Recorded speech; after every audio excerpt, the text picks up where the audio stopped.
Bien, entonces, los síntomas clásicamente, la uretritis es la secreción uretral mucopurulenta, habitualmente es purulenta franca, con dolor muy significativo durante la micción. Muy pocos casos son asintomáticos, en realidad te diría que la minoría. En lo que cuando tenemos acá, tenemos como factores de riesgo el inicio de las relaciones sexuales tempranas. Tiene que ver con las actividades sexuales, sean estas inicio temprano, múltiples parejas sexuales, etcétera, etcétera. Clásicamente diferenciamos a las uretritis como gonocóxicas o no gonocóxicas, dentro de las cuales la clamidia trachomatis, la no gonocóxica, es de las más frecuentes.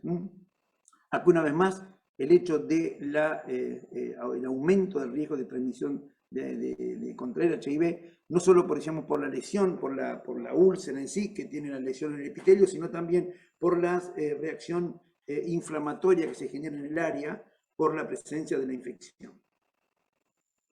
Como definición es inflamación de la uretra, descarga ninguna novedad, como ven, disuria, etc. Prurito uretral, la verdad que no recuerdo, pero bueno, y polacturia, que es muy frecuente. Los síntomas de cistitis suelen ser confundir bastante a veces, por lo cual en esos casos uno tiene que, ahí recurrimos a la evaluación del ginecólogo para que pueda evaluar bien sobre todo el cuello uterino, en el cual en la mujer se puede ver con un espéculo perfectamente la salida de material purulento. Como dijimos, etiología, la uretitis gonocóxica, obviamente la Neisseria gonorrhoeae, y las otras clamidia, trachomatis, uroplasma, micoplasma, tricomonas vaginales, virus también herpes. ¿Por qué? Porque en algunos casos, esto la mujer te dice, tengo un ardor terrible cuando orino, y es porque cuando uno si puede separar los labios, puede ver cómo inclusive en el introito se pueden llegar a ver lesiones que van a afectar tanto sea el introito vaginal como también la uretra, entonces da muchas veces también ardor para orinar muy significativo el herpes. Bien, entonces los agentes ya los comentamos acá. Lo que dijimos, gonococo es la segunda causa de TS notificada, se manifiesta con una secreción purulenta. Esto es muy importante. El paciente dice, en el caso de la mujer suele costar un poco más. Como es consultar por flujo, que generalmente va al ginecólogo para eso. Y el hombre dice que se despierta con secreción, con la ropa interior pegada. Dice, no, me desperté, tenía pegado la ropa interior con una secreción importante, por lo cual ya esto clásicamente da los síntomas, y sobre todo por lo sintomático que es, el ardor miccional que se agrega junto con esto. En las mujeres, como dije, es a veces un poco más difícil, pero bueno, esto es lo clásico.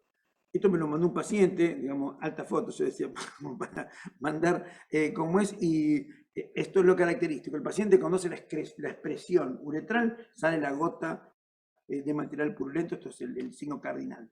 Pero en los últimos años todo ha cambiado, y estos son datos del grupo de un congreso, me acuerdo, 2018 fue, en el cual comienzan a haber cambios bastante también en las enfermedades de transmisión sexual y otras vías de contagio. Ahí entonces donde la faringitis por gonococo comienza a tener un rol importante en la transmisión de la infección. Primero que frecuentemente es asintomática o oligosintomática o una molestia faríngea que nadie le da de relevancia. Y este es importante porque se ha visto, sobre todo en la población de hombres que tiene sexo con hombres, donde dificulta el diagnóstico y el tratamiento también. Pero esto se ha observado de que es capaz de que puede haber transferencia de genes de multiresistencia, de otras neiserias orales que se pueden encontrar en la boca y que pueden llegar entonces a transmitirle a Neisseria gonorrhoeae los patrones de resistencia que tiene.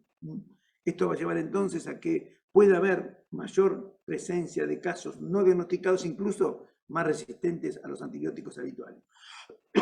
Por otra parte, tenemos que estas nuevas formas de transmisión, como ven, pueden haber diferentes formas de transmitirlos, desde, por ejemplo, lesiones anales, orales, etcétera, lo cual puede llevar a confundir mucho y uno puede no pensarlo. De ahí que deba uno pensarlo como posibilidad de estrategia. Y una vez más, no es fácil el diagnóstico de una forma oral. ¿Tienen duda o el paciente ha tenido una exposición significativa? En el cual trátenlo. Una vez más, digo, ahí no tienen como es opción y es la mejor estrategia porque si no es muy factible que pase por alto. Entonces, este rol del reservorio faríngeo ha tenido importancia en los últimos años, como digo, porque se ve que 1/3 de las infecciones rectales ocurren en ausencia de sexo anal. por lo cual el sexo oral, digamos, era una de las posibilidades. Y por otra parte, que fíjense, de las infecciones uretrales se atribuyen al sexo oral. Y esto es importante cuando uno ve, porque le dice, yo uso preservativo siempre, me dice. Y voy en la gran pregunta, ¿y en sexo oral? Ah, no, ahí no, te dice. Entonces, adentro, ahí estamos donde puede existir, no necesariamente descartarlo porque el paciente utilice preservativo. Bien, entonces, esto es importante en algunas poblaciones de pacientes, pero tenemos que hacer también ahí el cultivo y no es fácil de hacerlo habitualmente como screening. ¿Qué vamos a tomar habitualmente en un paciente de una persona con síntomas? Tenemos primer chorro de orina o hisopado uretral. En el caso de la mujer, hisopado cervical, que esto lo tiene que hacer el ginecólogo. ¿Qué van a ver? Van a ver claramente la presencia de diplococos gram negativos intracelulares dentro de los polimorfos nucleares neutrófilos. Entonces, en ese paciente, quien tenga eso, en pacientes de síntomas sugestivos y sobre todo con una probabilidad pretest por la situación epidemiológica, tuvo relaciones con una pareja nueva sin preservativo, esto tiene una sensibilidad y especificidad cercana al 100%. Otras pruebas, digamos, es el cultivo siempre y las técnicas de amplificación de ácido nucleico, en las cuales tenemos la PCR, es la que más se utiliza, pero poco disponible en nuestro medio. Bien, ¿qué pasa con la resistencia antibiótica? Y esto ha sido un hecho preocupante en los últimos años. Se ve, por ejemplo, que sin embargo, Argentina viene con bajas tasas de resistencia. Como para frente a las cefalosporinas, tenemos resistencia que van de 2 a 3 a 7%, 8 casi, se ven, lo cual no ha sido un gran problema. Sin embargo, y acá es importante, a ciprofloxacina tenemos casi 3/4 partes de los casos son resistentes a ciprofloxacina. Lo mismo que penicilina, que obviamente no se usa, y tetraciclina, donde 1/3 van a ser resistentes. Y esto es muy importante, que dentro de las cefalosporinas vamos a tener de tercera generación vía oral, como en la cefixima, se observó que la resistencia es literalmente 0. O sea, por lo cual en nuestro medio hoy no tenemos resistencia a ceftriaxona o a cefixima, que es la única, como es, cefalosporina por vía oral. Bien. Entonces, sin embargo, tenemos como la citromicina variable, por CB, lo vieron en diferentes provincias, por ejemplo, como se dio 10%, etc. Lo ideal siempre es hacer el test de resistencia, pero no siempre esto se puede hacer en todos los laboratorios. ¿Cómo lo vamos a tratar entonces la uretritis gonocócica? Mediante, entonces, el régimen recomendado, estas son las guías, el CDC sacó recomendaciones hace muy poquito, meses, este año, y el tratamiento es 500 miligramos. Esto es importante porque las guías previas, 2015, eran 250 miligramos de ceftriaxona. Y esto se vio que mediante los 500 miligramos yo puedo erradicar el gonococo que se encuentra en faringe, cosa que no se podía lograr con 250 miligramos. ¿Estamos? Por lo cual, hoy, nosotros hemos tratado bien, digamos, con esta dosis, por decirlo de alguna manera, años atrás, pero ¿sabe por qué? Porque la persona le comprabas una ampolla se compraba una ampolla de 1 gramo de ceftriaxona. Y le decíamos más y date la mitad, porque era 1/4 de ampolla que podía darse, pero le damos la mitad porque, bueno, era más fácil. Y así que, bueno, estábamos haciendo las cosas bien sin querer. Y otra cosa que hemos hecho, que hemos compartido, le hemos utilizado, le hemos hecho dar a la pareja, aunque no supiera. Le hemos hecho cosas que mis compañeras mujeres me han dicho de todo, pero tenía algún paciente en el cual tenía una uretritis gonocócica, entonces con un engaño, una mentira piadosa, le hice traer la pareja y le dije que también le íbamos a dar porque tenía, como es probablemente, alguna irritación también y toda una zaraza que hice. Entonces la tratamos también, porque si no era generar una bomba que explotaba por el aire y la persona te dice, yo no quiero que mi pareja se entere, bla, bla, bla, pero tenemos que tratarla. ¿Cómo abordar eso? Bueno, es un tema complejo. Entonces, mis compañeras mujeres querían avisarle y salían los 4 vientos con un megáfono diciéndole que el tipo había sido el que tenía la uretritis gonocócica. Me pareció que era demasiado, mucho, entonces pudimos lograr tratarla de esa forma de engaño, entre comillas, pero mi objetivo era que se curara la mujer, listo, eso se pudo lograr y no hubo ningún impacto en la relación de la pareja.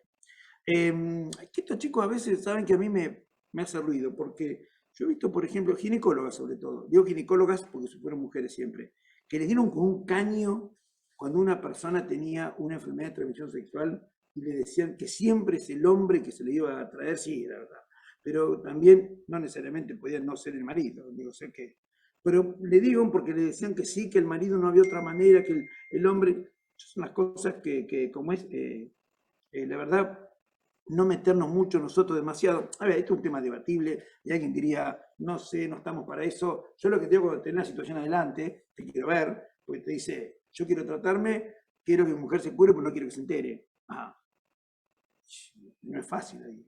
Te quiero ver cómo la pilotea esas situaciones. Bueno, por eso creo que uno tiene que apelar todos los recursos para poder curar a la persona.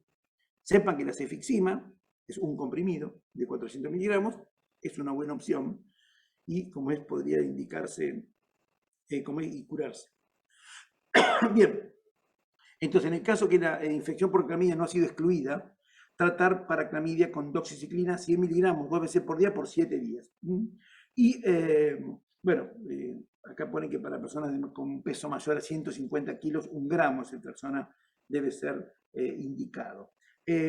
Ustedes siempre igualmente, cuando van a tratar una uretritis gonocóxica, también traten una no gonocóxica. Esto había datos viejos en el cual hablaban de que un 25% aproximadamente de las uretritis gonocóxicas también tenían asociada una no gonocóxica, por lo cual es conveniente también tratarlo combinado. Bien, ¿qué pasa luego de realizar el tratamiento? Ay, perdón, ¿te puedo hacer una consultita? O sea que si vos no excluiste clamidia, ¿lo tratás para las dos cosas? Sí, Ah, porque si vos, lo que pasa es que le digo, chicos, esto no es un tema. En enfermedad de transmisión sexual vos tenés que tratar pronto. Un tipo que tiene una enfermedad de transmisión sexual, lo que me había pasado, es complejo, porque no puede estar viniendo 3, 4 veces al laboratorio, que viene, que un hisopado, que el otro día un primer chorro, que esto, ver el resultado, ver. Entonces es importante, vos le podés tomar las muestras. Y ahí nomás, le tirás los 500 miligramos de ceftriaxona, y le das 1 gramo de acitromicina, por ejemplo, o le das directamente la doxiciclina por 1 semana. Porque si vas a esperar esto, a ver, no, esperemos la clamidia, no, la clamidia te da negativo, entonces no lo trato. Tratarle todo, flaco, sí es probable que no esté la clamidia, pero mejor dicho, es probable que está, dato viejo, hasta un 25% había, tratáselo, porque si no, el paciente va a tener una clamidia y ahí sí puede pasarle la transmisión a una mujer, por ejemplo, hacer una enfermedad pélvica inflamatoria que le puede traer consecuencias serias con el tiempo, porque es muy difícil diagnosticar. Entonces, vos lo tratás, lo curás, punto. Es lo más operativo. Con respecto a la pareja, entonces, como decía, últimos 2 meses le regalás 1 gramo de ceftriaxona, 1 gramo de cefixima, un comprimido, y 2 comprimidos de citromicina de 500. Con eso curás la uretritis gonocóxica y no gonocóxica también. ¿Estamos? Entonces, ahora, ¿qué pasa? Debemos considerar la posibilidad de fallo, sobre todo resistencia. Nuestros médicos vieron que el gonococo no es un problema de resistencia. Si a los 3 a 5 días no mejora, ahí puede ser de cómo es que sea algo de resistencia, por lo cual si no hubo cultivo, hacerle cultivo, o si hubo, repetirlo, y buscar también las otras causas de uretritis no gonocóxica si es que no se ha buscado. Esto es muy raro que ocurra. En general les digo, cuando un paciente toma la ceftriaxona o la cefixima, en 1 día o 2 es un cambio enorme y la sintomatología mejora sustancialmente. Bien, como dijimos, no gonocóxica, tenemos varias, por ejemplo, más raramente la tricomona vaginal y el herpes simple y los bacilos gram negativos entéricos, y esto tenemos que pensarlo. Sepan que una persona que tiene, si una persona joven viene con una infección urinaria, una de las situaciones que uno debe indagar es el hecho de que no tenga relaciones anales como activo sin preservativo. Esto está bien demostrado de que aumenta el riesgo de infección urinaria, obviamente por enterobacterias.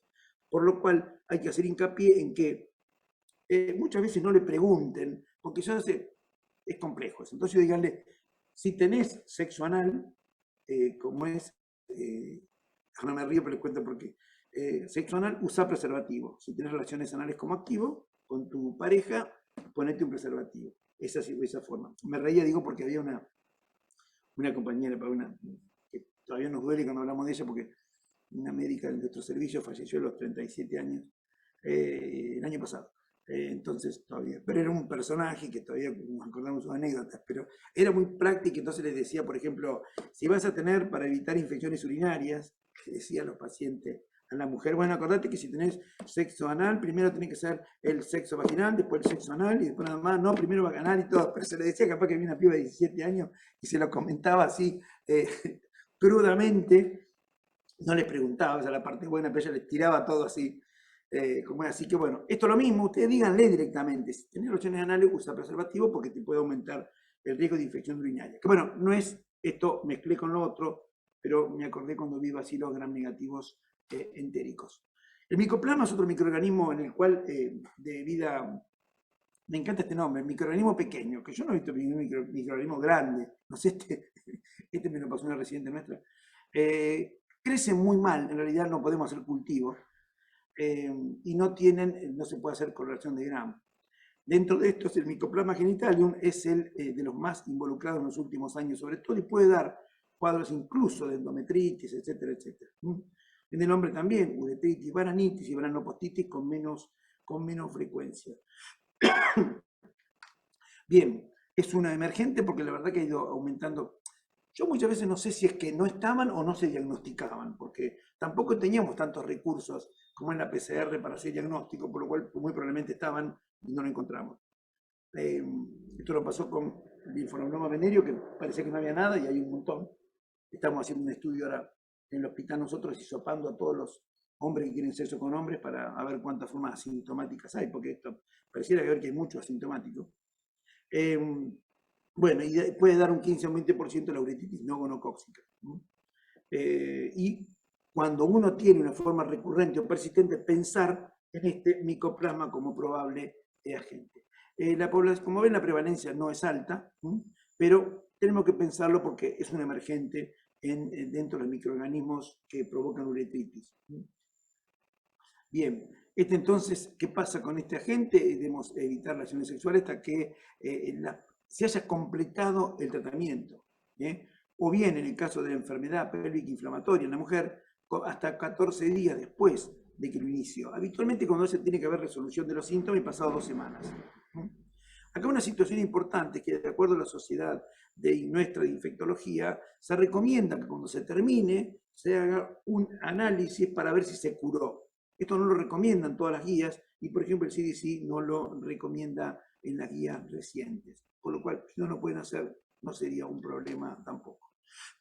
Con respecto a la resistencia, sin embargo, se ve como en los Estados Unidos, Europa y Canadá, Australia, en fin, tienen resistencia a macrólidos muy alta, que puede llegar a casi el 90% en estos países. Por lo cual, hoy no es una estrategia en la cual podamos utilizar fácilmente acitromicina para el tratamiento. Esto sobre todo se vio en poblaciones de hombres que tienen sexo con hombres, donde el aumento del número de casos y la exposición a antibióticos podría haber impactado en la resistencia.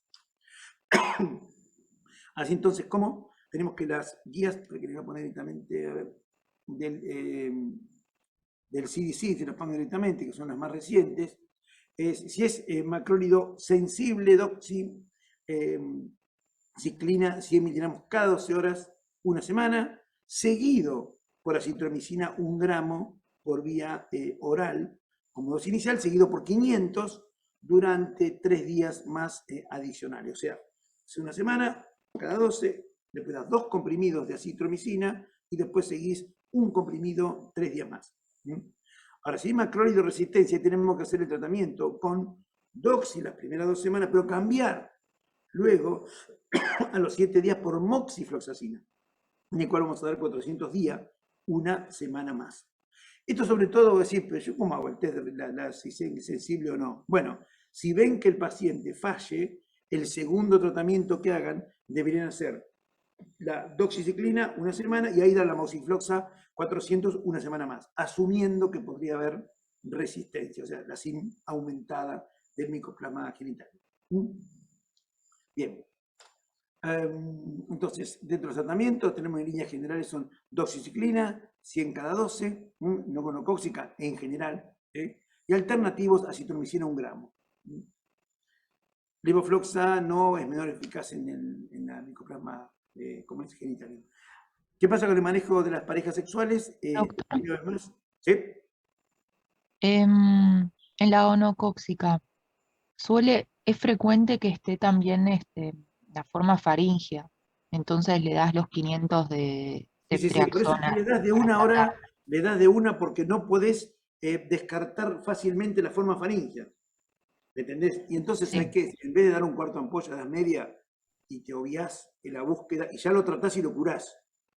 Por sí, eso es, que, es lo ok, que dijimos. Tengan en cuenta que hace poco, no había pandemia, ya como que el tiempo pasó más rápido. 2019 fue. Tuvo un paciente, un hombre que tiene sexo con hombres, que entiendo con HIV en un centro, viene con una lengua saburral. La lengua saburral, mira cómo tengo la boca seca, me dice. Lengua saburral, nada más, toda una saburra en el dorso de la lengua, no me duele, no me pica, no nada. Resto del examen nada, laboratorio, todo normal, normal. No sé, tengo la boca seca. Se hacía tratamientos locales, no mejoraba, qué sé yo, qué sé cuánto. Siempre un consejo es que manden a la gente con los que saben, porque le empiezo a evaluar todo, yo no me quedaba claro, el paciente no mejoraba, y lo mando a ver con un dermatólogo nuestro que tenemos, el doctor, ¿cómo es? No, Cordero me sale. No, Cordero no. Bueno, no importa. Uno de los médicos nuestros del hospital, y lo miró y me dice, esto es sífilis de lengua. Yo miraba, nunca había visto. Sí, porque la lengua así, viste, como son los dermatólogos que te escriben con el perlado, con no sé qué, toda la descripción que te hacen, le hago una BDRL como 200, flotaba por el aire, como una forma de secundarismo, está bien descripta, y como es, me lo remorfé. Pero digo, esto, dos cosas. Primero, para saber lo de la sífilis, lo raro que puede tener cosas, que ustedes algo no les cierra y no saben qué puede ser, piden una BDRL, por un lado. Y por otro lado, en el caso de esto, lo mismo, porque volvemos a lo mismo, en el caso de, cuando le pregunto al paciente, le digo, pero vos tuviste contacto con alguien, con un montón, porque me decían, uno desconoce un montón de cosas. Sí, me dice, anduve a los besos por todo lado con un montón de gente en los boliches, que yo qué sé cuánto, era otra vida, ¿no? Era otra época. Como entonces, fíjense lo que era, digo yo, no, que fuese esto. Cuando uno lo lee es una forma muy contagiante, por lo cual, acá lo mismo. Entonces, con respecto a la gonorrea, tratarlo a todos como si tuvieran, en el caso de sífilis lo mismo, pero en lo clásico. Entonces, habitualmente, abstinencia de relaciones sexuales hasta una semana de inicio de tratamiento. Te claro que un tipo con uretritis no quiere saber nada, es un monje, como es una carmelita descalza, no quieren nada que ver con el sexo por el dolor, es un dolor muy importante. Habitualmente cuando se sienten bien ya están curados y generalmente es ese tiempo. Habitualmente recomendamos una semana, 2, dependiendo cómo funcionen. Bien. Bueno, cuando hay forma recurrente, es lo que dijimos antes. Ojo con el ureaplasma, ureolítico ni con el ureaplasma genital, aunque sea resistente en ese caso, inclusive a doxiciclina. Ahí tenemos que plantear el tema de la moxifloxacina. Y cuando persiste en el tiempo, sobre todo en una persona mayor, una resonancia de próstata. ¿Por qué? Porque puede haber una prostatitis crónica y esto es muy difícil de diagnosticar por la clínica únicamente. Entonces, en ese caso, si existen síntomas de inflamación, signos de inflamación en la resonancia, hacer ahí el tratamiento. Bien, entonces, si tratamiento previo con doxiciclina, como acá le habíamos dicho, hacer doxi más acitromicina, de esta manera, digamos, hasta completar 1,5 gramos, y si hubo tratamiento previo con acitromicina, directamente pasar a moxifloxacina durante 2 semanas aproximadamente, o bien doxi, 100 cada 12 seguido por moxiflox otros 7 días, como dijimos. ¿Qué pasa si aparece tricomonas? Metronidazol. Y muchas veces cuando no se puede hacer diagnóstico de duda, se da 2 gramos y dosis única y nada más, o si no hacerlo por 7 días. Siempre tratar de cortar los tratamientos porque es lo que más, la adherencia es lo que más se impacta cuando uno da varios días. Bien, con respecto al screening anual, fíjense lo que es esto, es lo que deberían estar un montón de ustedes, no sé ustedes, pero digo, mujeres sexualmente activas menos de 25 tendrían que hacerse un análisis anual, para evaluar enfermedad de transmisión sexual. Esto es lo que voy, es que si bien uno digo, bueno, lo debe hacer y lo recomendado por el CDC recientemente, tener en cuenta la posibilidad que hay o la frecuente presencia de enfermedad de transmisión sexual que existe hoy en general en todas las personas, por lo cual siempre tenerlo en cuenta a la hora de la prevención. Y considerar también en hombres adultos jóvenes sexualmente activos en áreas de alta prevalencia. El adultos jóvenes ya ahora son hasta 70 años, porque tengan en cuenta que desde el advenimiento del sildenafil, la persona en su actividad sexual tiene 30 años, más allá que su cuerpo tenga 75. O sea, y esto lo vemos todo el tiempo, el uso muy frecuente de sildenafil hace que la persona tenga actividad sexual y habitualmente sin preservativo. Bien, otro de los agentes dijimos que podían llegar a provocar úlcera era sobre todo el chancroide. Es el Haemophilus ducreyi, es también obviamente cofactor de infección por HIV. Frecuentemente se los ve que pueden estar coinfectados con otros, por eso si uno tiene úlcera, buscar siempre la sífilis, siempre, y eventualmente buscar o tratar directamente el chancroide. El chancroide entonces, ¿qué presenta? Úlceras, pero son distintas las úlceras, son más irregulares, son habitualmente, tienen mayor número de úlceras, tiene un periodo de incubación cortito también. El tratamiento, ¿cómo va a ser? Y acá vamos a ver qué es importante, acá ya directamente el tratamiento, y fíjense, la acitromicina 1 gramo. Como ven, si yo a alguien que tiene sífilis no pude descartar bien o me quedó duda, y le doy 1 gramito más de acitromicina, y de esa manera puedo tratarle también el chancroide si es que tenía un chancroide.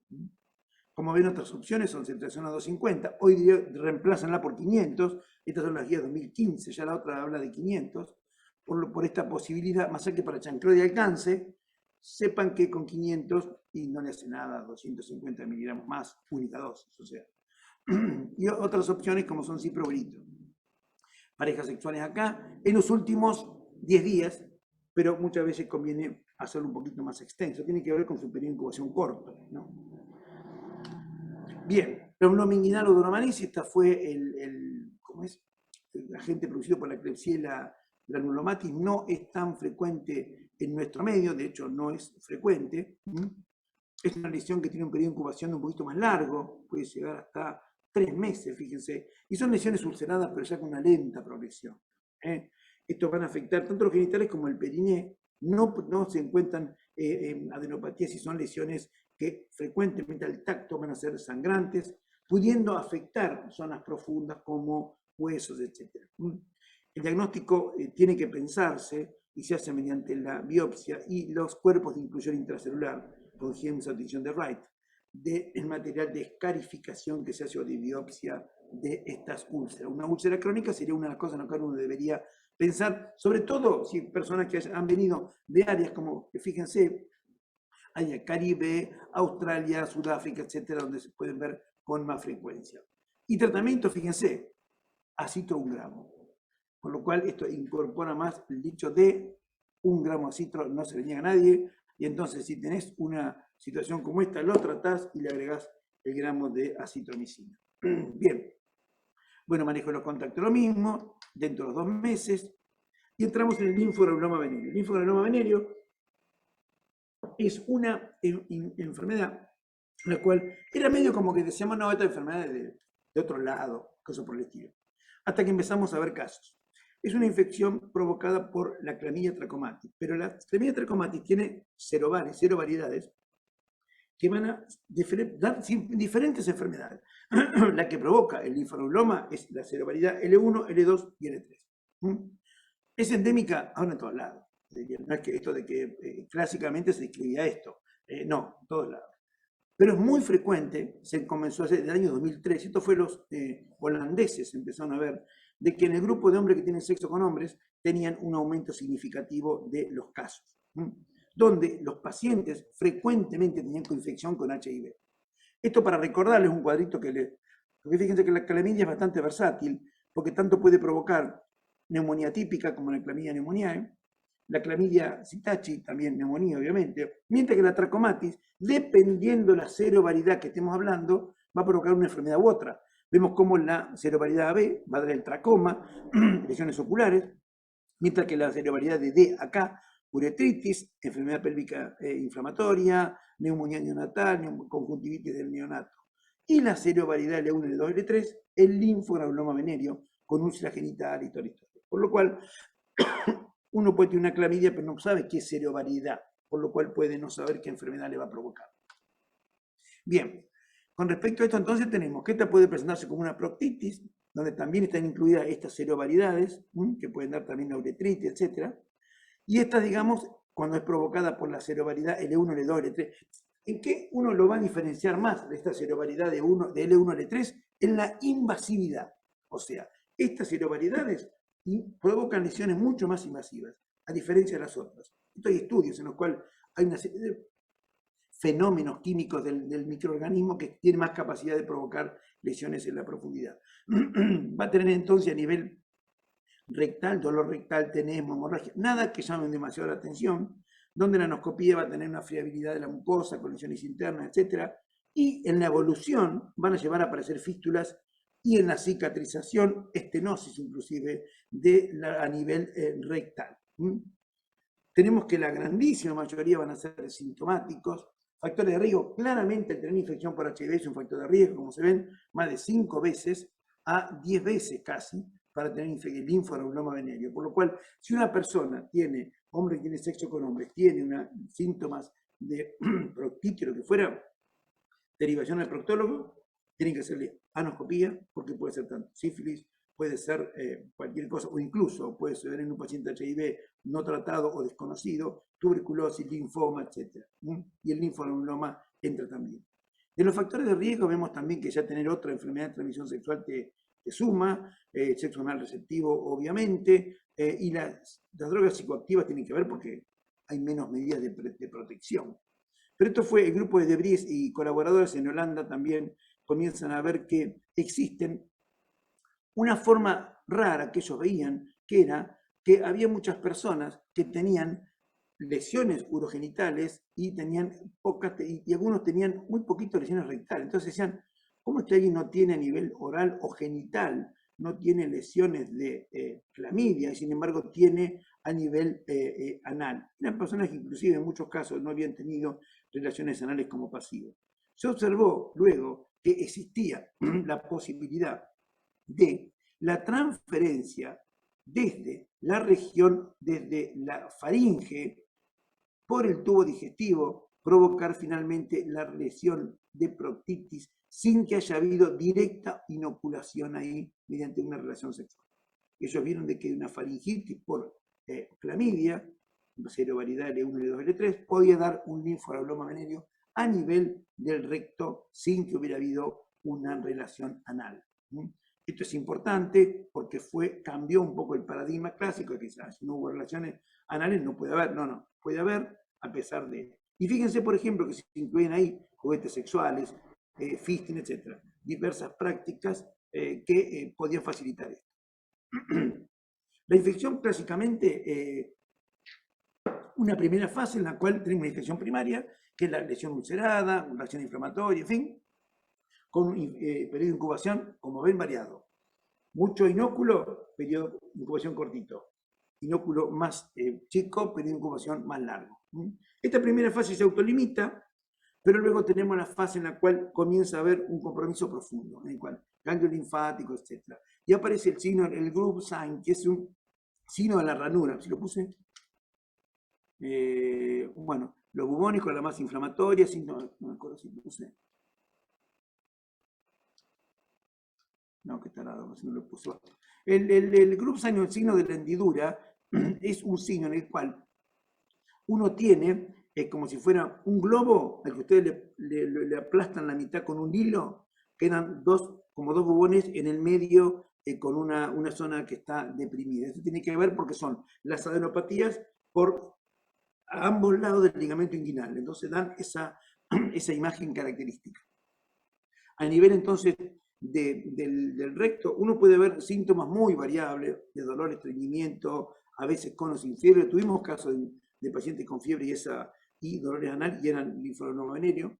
Y una tercera fase donde ya todo esto pasa después de un tiempo y empiezan a aparecer todas las cicatrices de todo eso. Entonces lleva a que puede haber estenosis a nivel rectal, puede haber elefantiasis. ¿Por qué? Porque hay una gran obstrucción de linfáticos. Entonces esto lleva a que pueda haber elefantiasis y los genitales externos con grandes edemas, la aparición de fístulas, pelvis congelada, inclusive zonas en la situación en la que toda la pelvis se encuentra englobada en un material de fibrosis y puede provocar un daño muy significativo.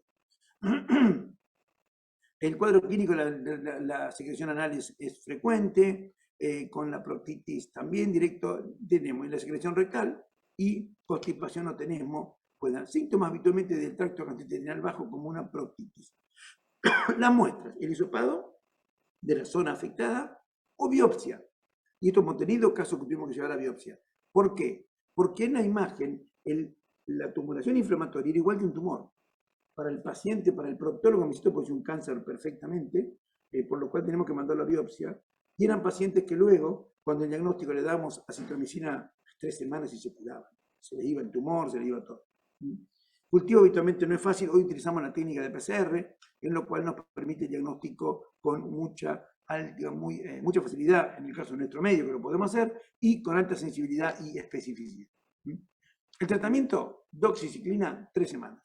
Y ahí volvemos para atrás. Si yo tengo un paciente en el cual tengo altas posibilidades, me pasó el otro día con una paciente, que era medio complejo el tema, porque era una pareja estable, toda una piba común, estándar, digamos, pero me la manda el proctólogo por la posibilidad de un linfonobloma. La chica no tenía ninguna situación eventual de riesgo, por lo menos que me relataba. Ante esa duda, yo tenía una biopsia en la cual tenía duda de si podía ser o no. En ese caso uno tiene que hacer la prueba terapéutica. Fue que, y considerando el hecho, o sea, mis reacciones anales no había tenido nunca, que sé yo, no sé cuándo, pero recuerdo lo que comentamos, por la oral podría haber lesionado el recto sin necesidad de inoculación directa. Por lo cual la traté y 3 semanas, fue más complejo todavía porque tuvo mejoría parcial. Por lo cual, nada, quedamos en nueva biopsia.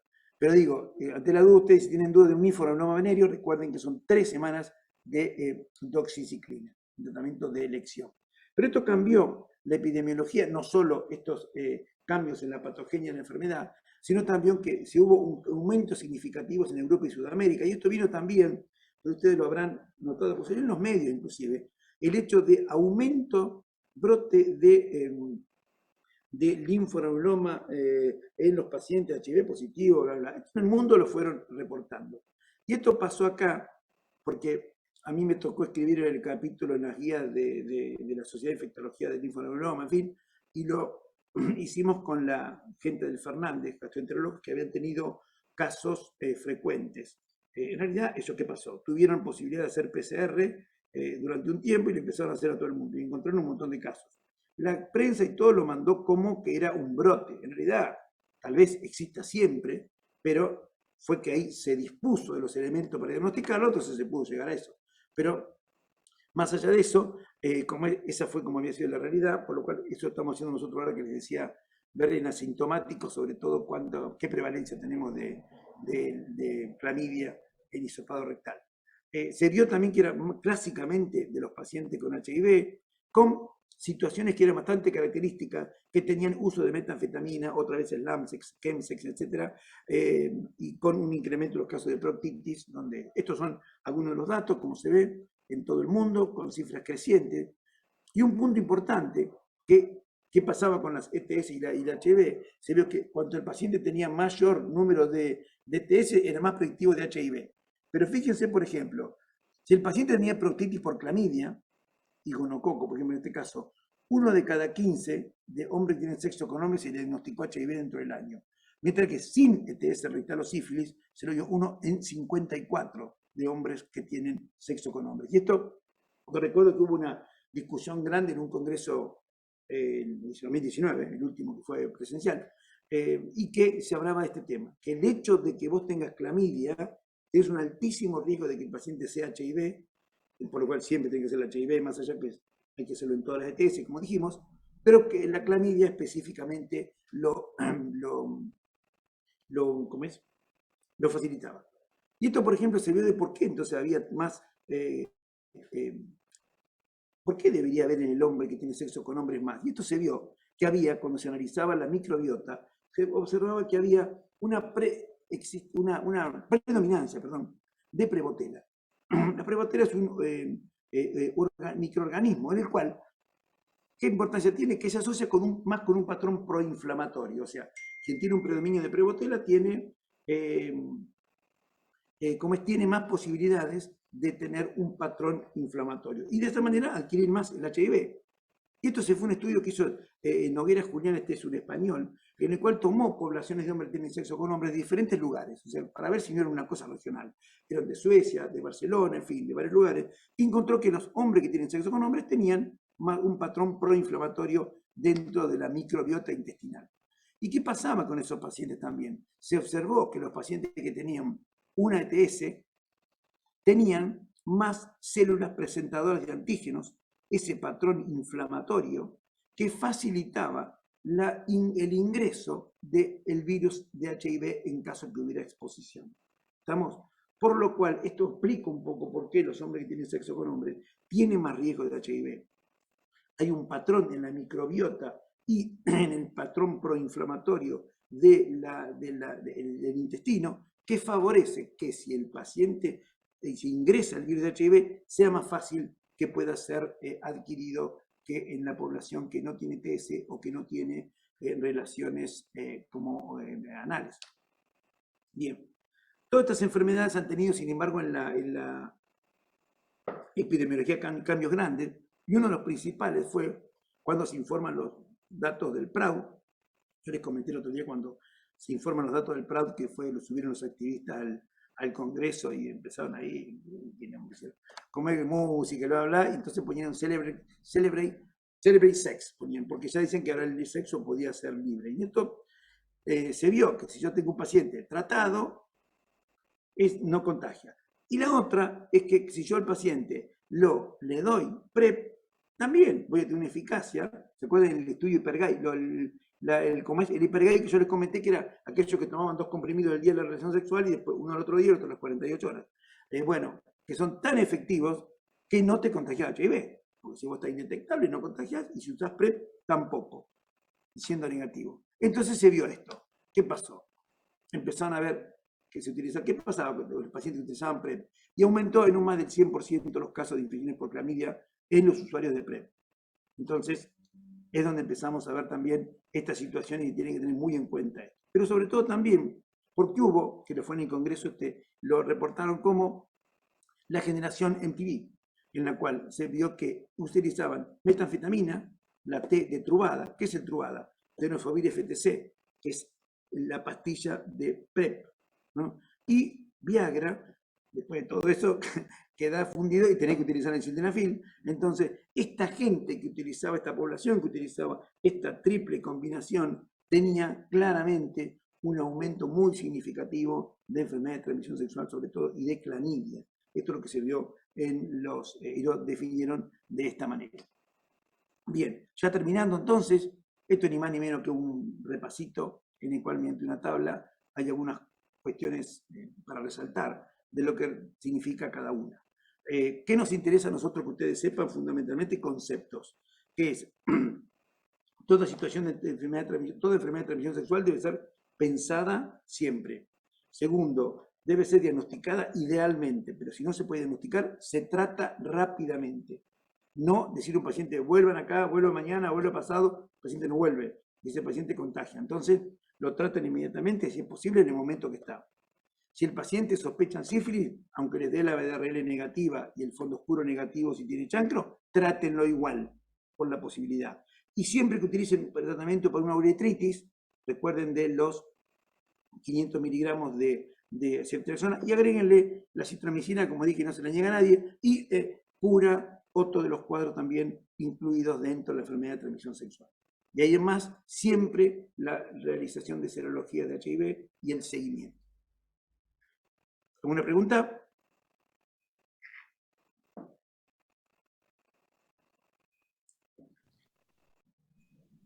o se durmieron o se aburrieron. Acá estamos. No, No, las estamos, preguntas estamos. no tengo que aceptar como... No, son, a ver, esto es una información que es mucho. La verdad que esto tenemos solo una comisión en la Procesarlo. Sociedad de Infectología que es HIV y ETS. O sea que son 150.000 cosas que nadie pretende que en una cosa de un mes donde se le tira desde una neumonía asociada al respirador con un tratamiento de una micoplasma genitalium resistente, nadie puede, obviamente. Por eso nos interesa básicamente el tema de conceptos muy firmes en este sentido, que sirvan para el manejo en la práctica y que obviamente uno no haga líos, ¿no? En este tipo de patologías, que son complejas. Y la otra, digo, no prejuzguen a nadie. Todos pueden tener la enfermedad de transmisión sexual. Señor añoso, señora añosa, chicos muy jovencitos, no tan jovencitos. Una cosa que nos sirve a todos, que lo hacemos entre los más viejos sobre todo, cuando van a hablar, es muy común que venga unos 18 años, 19 años con mamá. Mamá firme ahí que contesta todo lo que hace el hijo. ¿Cómo es? Entonces le dicen, ¿me permite, señora? Hagamos una cosa, esperemos un segundito afuera, yo charlo con él. La madre, como ahí le sale la cosa de decir, no, yo soy una madre moderna. Dice, sí, cómo no, por supuesto. En el momento, después no le gusta ni medio, pero, ¿y cómo es? Pues quiere que vos le cuentes. Entonces le dijimos que hablamos con la persona que ya está grande, que entonces siempre hablen solo con la persona que ustedes están evaluando, porque es muy frecuente que vayan con alguna acompañante. En la pareja se les complica, le va a decir que salga uno afuera el otro, pues son unas podridas. Pero bueno, y si ustedes consideran de que puede haber duda, trátenlo. No descarten, porque ustedes ven que una mujer convencional con su pareja normal y no, normal, no sé qué normal, pero digo estándar, como lo ven, que no le llama la atención nada, igual, trátenlo porque estas situaciones pueden existir, y como vuelvo a decir siempre, esta cosa de la vida oculta que uno puede tener y que no la va a relatar a un tipo que lo ve por primera vez, más allá que sea médico. Así que bueno. Bueno, les voy mandando entonces la clase al correo. Sí, por favor. Sí, vemos muchas si- gracias. Así ya la van viendo, porque si no se van. De las otras clases, alguna cosa que ella...